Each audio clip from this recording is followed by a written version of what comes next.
Yes, you can believe it. We are wearing flower crowns, okay, because we are royalty this morning. We feel like royalty this morning. Royalty. We really do. If only we had the bank balance to back it up. Unfortunately, we are under a lot more pressure. I think everybody is under pressure right now. And it begs the question, when tackling a big topic like home improvements, there are some questions that we need maybe not to have the answers for, but that we need to be asking ourselves.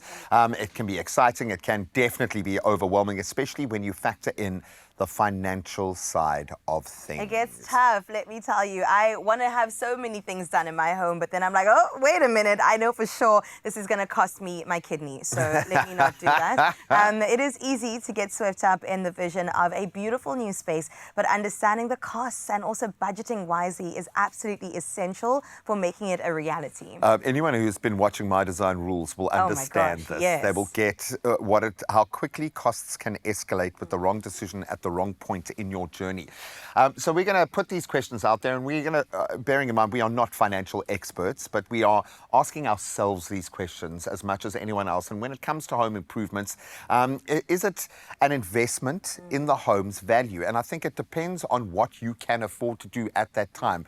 Don't get swallowed up by the notion of increasing the value of your property by doing these things. You don't know what the property market's going to be like when you get to the point of wanting to sell. So I think it's a dual-edged sword. Are you going to get the value out of it? It's your home, it's your living space. And if you're living in it, it's not just an investment. It's something that needs to inspire you and make you, improve your life in that sense. But the bottom line is, it really is potentially an investment, a long-term investment. And we've seen little shifts in a place that you have bought. I think why we all want to buy in areas that are on the up, you make a little bit of a change, you differentiate from the other properties in that area, and suddenly your 40,000 Rand, your 70,000 Rand adds up to R1 million on what you can sell your house for, because it looks different to the others on that street. There is something in that gateway that is very powerful, I think. But also just thinking about improvements and renovations and how quickly costs run up. I mean, you think, for example, okay, I'm saving some money buying this house in this particular area. And then when you start changing the bedroom and the bathroom and you're adding on the balcony and you're doing this,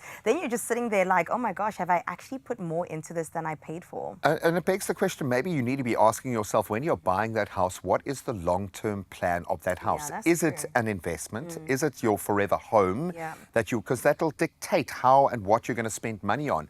If you've got kids that are growing up and spending time in the garden, spend the money there. If you're going to be flipping it next year, spend the money on the hard constructural elements that are going to add that value on paper.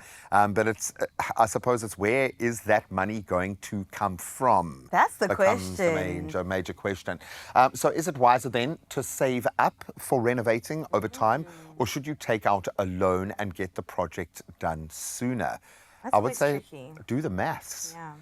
Do the maths of what you can afford right now. I know the notion of a higher selling price when you're seeing other people's properties, and it always happens. You know, inevitably someone will come to you and tell you, oh, I've just had my place evaluated and I bought it for 2.4 and it's now 3.8, and you're thinking, wow, a home I want some of that. But that came with a lot of blood, sweat and tears to get that. So not just the money, do you have the time? Do you have the right people to work with you? Do you have contractors that are going to be able to deliver within your time frame?